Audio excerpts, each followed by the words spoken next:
Hello everyone, this is the Seeker of Grace.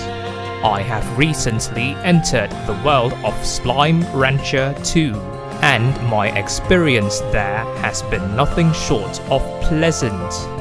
This world is relaxing, wholesome, and, well, was free on PlayStation Plus. I was told that the last point would capture your attention.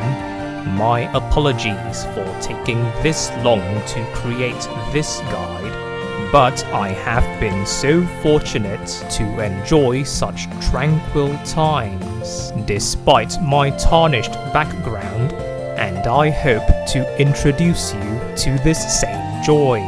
So again, welcome to the world of Slime Rancher 2. I'm sure you cannot wait to catch them all, or let it rip. But there are so many things to do, from exploring the vast expanse of Rainbow Island to creating a safe haven for your slimes. Where should you even start? To that I say, Momantai. I will tell you 5 things that would help you begin your adventures here. I must clarify that this guide is based off of my personal experience, and that the best strategies which work for you will ultimately be those that you discover for yourself as you adapt to this brave new world. Until then, let this guide serve as your foundation, and I promise that I will keep spoilers to a minimum in this guide. And if you would be willing to support my relaxing, wholesome adventures in the world of Slime Rancher 2 and beyond, then please click on the like and subscribe buttons. Now let's proceed to the guide proper. Number 1. Explore the area only during daytime. Rainbow Island has day and night cycles, with daytime from 600 to 1800 and nighttime from 1800 to 0 and from 0 back to 600. The significance of these day-night cycles is that you can find some species of slimes only at night. This might make nighttime explorations sound very attractive, but with more species of slimes comes the increased risk of the formation of tar slimes, monstrous beings which attack other slimes and you.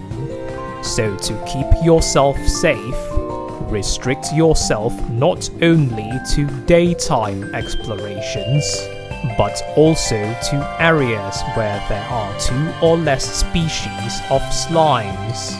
As a small consolation, if you're feeling lazy, you can sit back and smell the roses as you leave the slimes to fend for themselves.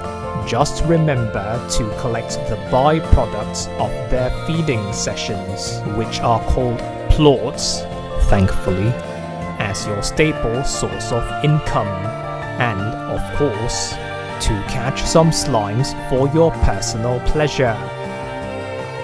Number 2. Keep to the slimes in the starting area. This area, just beyond your ranch, is known as Rainbow Fields. In it, there are up to 4 species of slimes you can find. While it might sound unappealing, this supposedly boring selection of slimes are all easy to care for relative to their cousins, and the plorts they produce serve as vital resources to craft most of your basic tools and upgrades. Granted that their plorts do not sell for a lot of money, but they are consistent, dependable, and certainly will not cause trouble in the ranch. creating slime Lagos, that is, a hybrid formed from the fusion between two slimes, is a good strategy to generate the plots you need more efficiently, and hybrids of any of these four slimes will make your life as a rancher a lot easier. Number 3. Feed slime gordos with spare food whenever you see them. The first time you encounter this oversized slime wall is certainly in an inconspicuous corner in rainbow fields, and feeding it might seem like an insurmountable chore which is better left unfulfilled. However, in actual fact, these gordos are often blocking passages to key items and new locations. You definitely cannot explore beyond the starting area without liberating at least one of these gordos. Of course, you would not want to let the gordos hog all of the food at the expense of the little slimes. Hence, this is what I would suggest. Let the little slimes of the wild have their fill first, then feed the leftover food to the gordos. This will allow you to gain a steady source of income while making progress on your exploration of Rainbow Island. And if you are concerned about the gordos' welfare, the Slimepedia explains that when a gordo bursts, it does not die, but simply divides into the many little slimes which formed this collective entity. Returning to the subject, as mercenary as it sounds, money is a very important resource in this world, used to expand your ranch and procure exploration gear. Which leads me to number 4. Purchase the resource harvester and jetpack as soon as possible. There is a wide selection of gear that will help you on your adventures. In particular, however, you will need the resource harvester to gather crafting materials, and the jetpack to reach otherwise inaccessible areas. I should inform you, for your benefit, that in order to craft the jetpack, you will need to harvest a crafting material found in Ember Valley, an area beyond Rainbow Fields. Hence, in your attempt to craft a jetpack, you should make the following preparations. Have the resource harvester equipped, have a decent amount of money and crafting materials in store, and have the gordos in Rainbow Fields fed to gain passage to Ember Valley. On a side note, there is a sort of shortcut to access Ember Valley without liberating any gordos.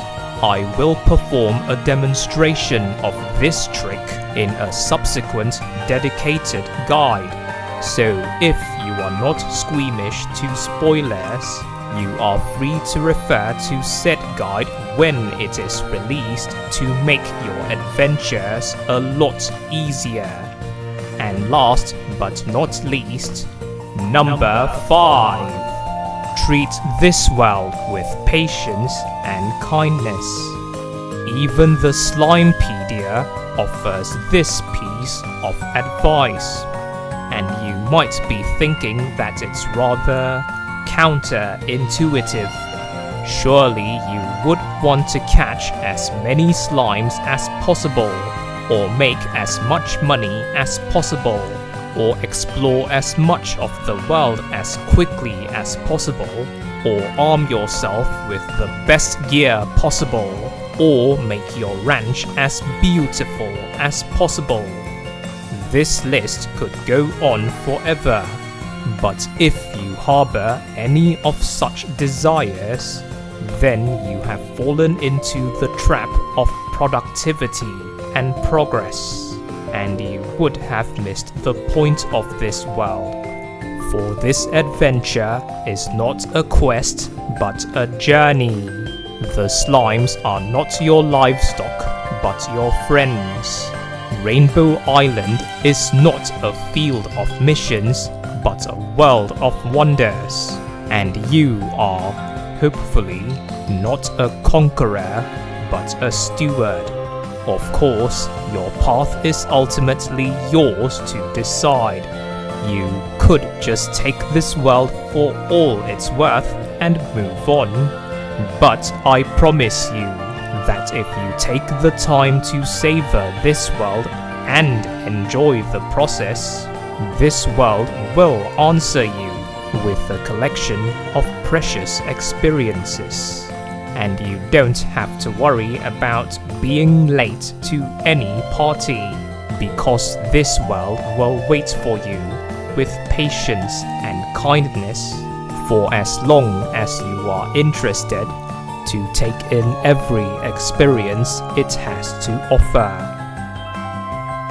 And these are the 5 tips I have for you to get you started on your adventures in the world of Slime Rancher 2.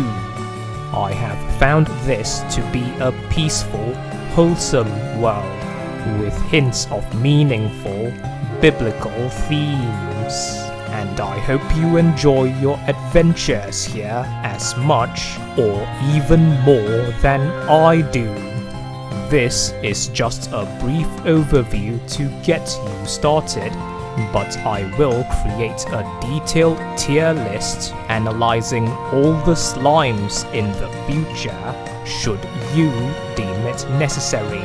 And I heard that new discoveries have been made in this world in the form of a new area and new slimes. The world of Slime Rancher 2 is still actively expanding, and I cannot wait to continue my adventures here. So join me in this world, why don't you? And someday we can share our experiences as fellow Slime Ranchers. And if you found this guide helpful and wish to see more of such content, then please click on the like and subscribe buttons. Thank you for watching, and grace be with you.